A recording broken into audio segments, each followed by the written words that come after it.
आज हम इस वीडियो में डिस्कस करेंगे law of conservation of mass and an activity to prove that there is no change in mass during a chemical reaction. Now, according to this law, mass neither be created nor be destroyed in a chemical reaction. So we can say when a reaction occurs, that is when reactant reacts to produce product. ठीक है, कोई भी एक reaction होता है तो जो भी आपस में रिएक्ट करते हैं उन्हें हम रिएक्टेंट बोलते हैं, और रिएक्टेंट से जो फाइनल प्रोडक्ट बनता है तो इस तरीके से हम लिखते हैं. ठीक है, so according to this law mass neither be created nor be destroyed in a chemical reaction, meaning that mass, total mass of the reactant, जितना A प्लस बी का मास होगा, it is equal to the mass of product.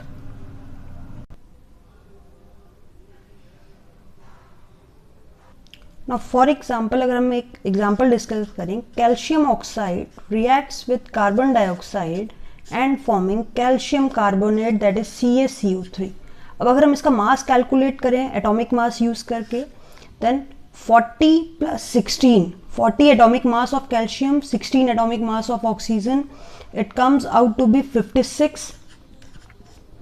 ठीक है, carbon का atomic mass 12 होता है. ये आप इस नेक्स्ट चैप्टर में एटॉमिक मास डिस्कस हम करने वाले हैं, बट यहाँ पे एक जनरल एग्जांपल लिया मैंने जहाँ पे मैं सभी का एटॉमिक मास अगर टोटल करूँ तो रिएक्टेंट का equal total atomic mass equal आ जाएगा कैल्शियम कार्बोनेट के. ठीक है, oxygen 16 into 2 that is 32, near about दोनों मिला के हो गए 44.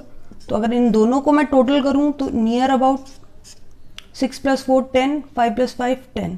Similarly, calcium atomic mass 40, carbon 12, oxygen 16 into 3, 16 3 the 48, 48 plus 12 60 हो जाएगा, 60 plus 40 100. तो जितना रिएक्टेंट का मास था उतना ही प्रोडक्ट का मास आएगा. ठीक है, अब हम ये एक्टिविटी के थ्रू प्रूव करेंगे, और अभी आपको ये स्टेटमेंट लर्न करने की ज़रूरत नहीं है. आप जैसे जैसे चैप्टर्स आगे करते जाएंगे आपको एटॉमिक मास अपने आप ही लर्न हो जाएंगे. यहाँ सिर्फ एक मैंने आपको प्रूफ दिया है that mass of reactant is equal to the mass of product. अब हम इसी को डेमोन्स्ट्रेट करेंगे. ये एक्टिविटी है 3.1 of the NCERT. Take one of the following set X and Y of the chemicals. इसमें हम सेकेंड सेट लेंगे that is barium chloride and sodium sulphate. For this we required 5% solution of barium chloride and the sodium sulphate. ये हमने measuring cylinder में barium chloride and sodium sulphate का solution लिया. Then the second thing required is the electrical balance. ठीक है, and then the conical flask. So in the experiment setup we place the conical flask over the electrical balance and weigh it. Then we add one of the solution. For example हमने इसमें सबसे पहले sodium sulphate add किया. ठीक है, and note down the reading here.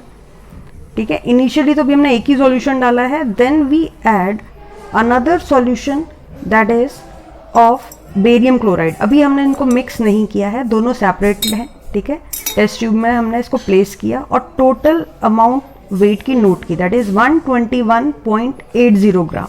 ठीक है, ये टोटल वेट हुआ. Now what we do, now we will mix the solution. तो अब हम बेरियम क्लोराइड को सोडियम सल्फेट में ऐड करते हैं, वाइट कलर सॉल्यूशन फॉर्म होगा. ठीक है, वेट कैलकुलेट करने के लिए अगेन हमने टेस्ट ट्यूब को प्लेस किया क्योंकि इनिशियल सेटअप में टेस्ट ट्यूब अंदर ही थी.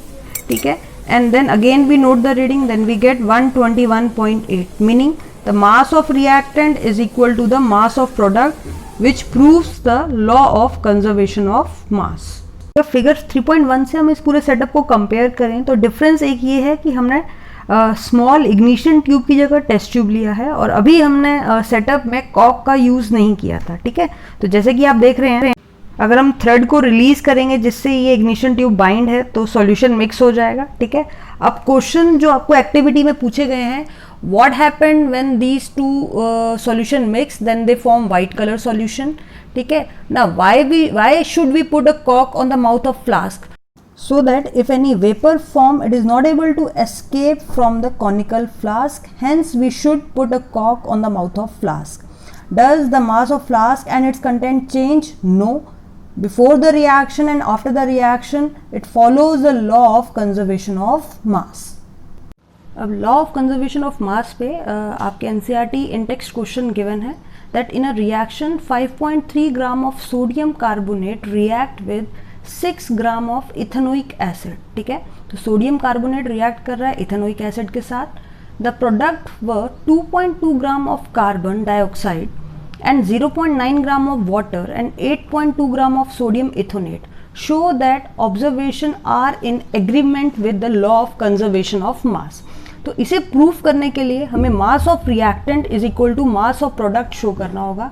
अगर दोनों इक्वल आ रहे हैं मीनिंग ये इस लॉ को फॉलो कर रहा है. नाउ सो ये गिवन इक्वेशन है जिसमें मास ऑफ रिएक्टेंट में 5.3 gram of sodium ethanoate, 6.0 gram of ethanoic acid. तो 5.3 plus 6.0 comes out to be 11.3 gram. तो रिएक्टेंट का मास कितना हुआ 11.3 ग्राम.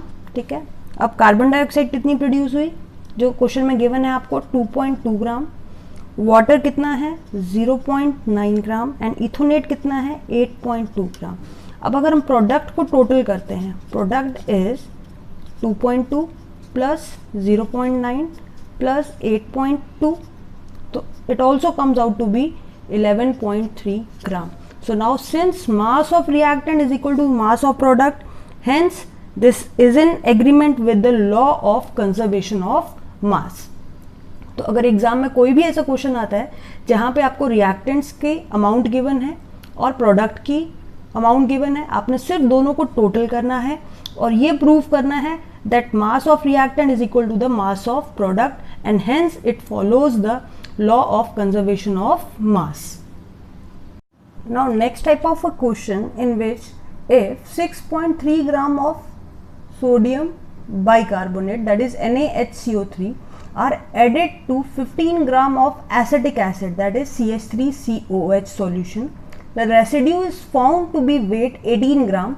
What is the mass of CO2 release in a reaction. अब आपको यहाँ क्वेश्चन में CO2 की अमाउंट फाइंड आउट करनी है. ठीक है, and we know that it follows a law of conservation of mass. तो we know amount of NaHCO3 is 6.3 gram, amount of CH3COH that is acidic acid is 15 gram. Now 15 plus 6 is 21, तो total amount reactant की कितनी हो गई 21.3 ग्राम जो कि आपको given है. ठीक है, at the same time in a question given that residue formed is 18 ग्राम और रेसिड्यू आपका है CH3COONA प्लस वाटर, तो मिला के रेसिड्यू आपका 18 ग्राम हुआ. Now you have to find out the amount of CO2, let it be X.